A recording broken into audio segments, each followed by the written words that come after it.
துரைமுருகன் வீட்டில் அடித்த ரைடு 24 மணி நேரம் ரைடு அடித்தாங்க. துரைமுருகன் வீட்டில் வசதியாக அவர் பையன் கதிரானந்து வெளிநாட்டுக்கு போயிட்டார். ஒருவேளை உங்களுக்கு நியூஸ் வந்திருக்கும், ரைடு அடிக்க போகிறாங்க அப்படின்னு நியூஸ் வந்து. அவர் வசதியாக வெளிநாடு போயிட்டார். அப்பாக்காரர் மட்டும் இங்கே இருந்தார். வந்து கேட்டாங்க, சோதனை பண்ணணும். சோதனை ஃபுல்லாக பண்ணாங்க. ஆனால் ஒரு பெரிய லாக்கர், அது சாவி எங்கன்னா துரைமுருகன் பையன்ட்டு இருக்குது அப்படின்ட்டான். உடைக்க சாவி இல்லை, அப்போ உடைக்கணும். திராவிட மாடல், ஒரே மாடல். பொன்முடி வீட்டில் பார்த்திங்கல்ல, பொன்முடி பையன் வீட்டில் இதே மாதிரி ரைடு அடிக்கும்போது சாவி இல்லை, 2 லாக்கர் அதுக்கு. சாவி இல்லைன்னா ஒழிச்சு வச்சுருப்பாங்க, இல்லைன்னா தூக்கி போட்டுருப்பாங்க. அதனால் உடைச்சாங்க 2 லாக்கர். உடைச்சி உள்ளேருந்து நிறையா எடுத்தாங்க. நம்ம அமலாக்கத்துறை தான் தெரியுமில்ல, நிறையா எடுப்பாங்க, அதுக்கப்புறம் அமைதியாகிடுவாங்க. திரும்ப இது அங்கே பொன்முடி வீட்டில் லாக்கர் உடைக்கப்பட்டது அப்படின்னு செய்தி வந்தது. நிறைய டாக்குமெண்ட் எடுத்துகிட்டு போனாங்க. அதே மாதிரி இங்கேயும் லாக்கர் உடைக்கப்பட்டது.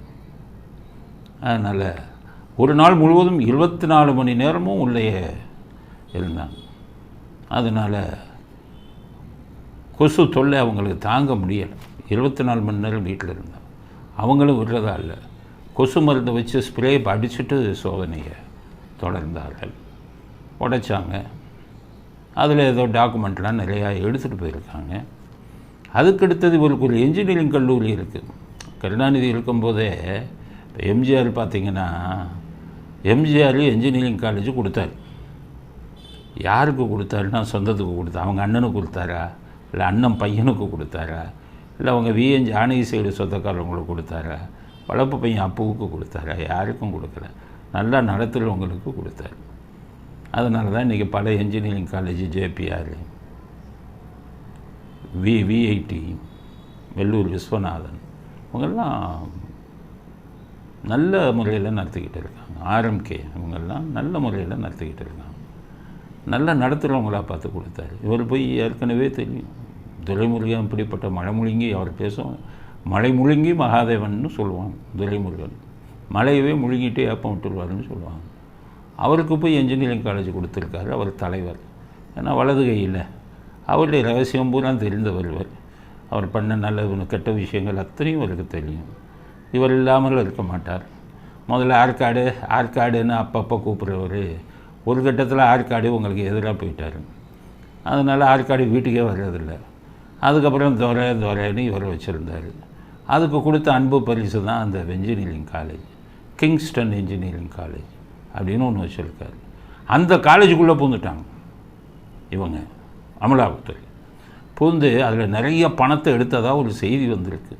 ஒரு வேன் நிறையா பணத்தை எடுத்துகிட்டு வந்தாங்கன்னு சொல்கிறாங்க. எது உண்மை எது பொய்ன்னு தெரியல. டிவிகள்லாம் அந்த வேன் படமே போட்டிருக்காங்க. பணத்தை சுமந்து செல்லும் வெள்ளை வேன் அப்படின்னு எடுத்துகிட்டு வந்திருக்காங்க. வந்துட்டு சக்ஸஸ்ஃபுல்லாக வெற்றிகரமாக முடிச்சுட்டு போயிட்டாங்க. உடனே துரைமுருகன் என்ன சொல்லிட்டா, ஒன்றுமே எடுக்கலைன்னு, ஒன்றுமே இல்லைன்னு சொல்லி எழுதி கொடுத்துட்டு போனாங்க. அங்கே ரைடு நடந்து முடிஞ்சிருக்கு. உங்களுடைய கருத்து நேற்று பார்க்கலாம்னு சொல்லி தொடர்ந்து எழுதி கொடுத்துட்டு போயிட்டாங்க. யாரை ஏமாத்துகிற வேலை? எப்போவுமே ரைடு வந்தால் இன்கம் டேக்ஸும் சரி, இடியும் சரி, அமலாக்கத்துறை இவங்கெல்லாம் ரைடு வந்தால் ஏதாச்சும் எடுத்துகிட்டு போனால் லிஸ்ட்டு போடுவாங்க. இந்தந்த எடுத்தோம், இவ்வளோ பணம், இவ்வளோ நகை, என்னென்ன டாக்குமெண்ட், அதுக்கு பேர் மகஜர் விட்னஸ்ன்னு பேர். அது மாதிரி போட்டு கீழே கையெழுத்து போட்டு சீல் வச்சு கொடுத்துட்டு போயிடுவாங்க. இதெல்லாம் எடுத்துகிட்டு போகிறாங்க. ஆனால் ஒன்றுமே எடுக்கலைன்னு வைங்க, ஒன்றுமே எடுக்கலைன்னு யாரும் எந்த முட்டாளையும் எழுதி கொடுக்க மாட்டாங்க. துரைமுருகன் நம்மளை முட்டாளாக பார்க்குறாரு. ஒன்றுமே இல்லைன்னு எழுதி கொடுத்துட்டு போனாங்களே. தைரியம் இருந்தால் துரைமுருகன் ஒன்றுமே இல்லைன்னு எழுதி கொடுத்ததை பத்திரிகைகளுக்கு காமிங்களேன். யாரை ஏமாத்துறீங்க? உங்கள் வீட்டிலலாம் ஒன்றும் இல்லாமல் இருக்கும். ஆனால் முதல்லையே ஏற்கனவே இன்கம் டேக்ஸ் எல்லாம் ரைடு அடித்ததுனால கொஞ்சம் பத்திரமா வேண்டியவங்க வீட்டில் பதுக்கி வச்சுருப்பீங்க. மணல் கொள்ளையில் 50,000 கோடி 60,000 கோடி அடிச்சிட்டிங்கன்னு உங்கள் கட்சிக்காரனே சொன்னான். அவனை கட்சியை விட்டு வளர்க்கணே. அப்படி இருக்கும்போது உங்கள்கிட்ட இல்லாத பணமா?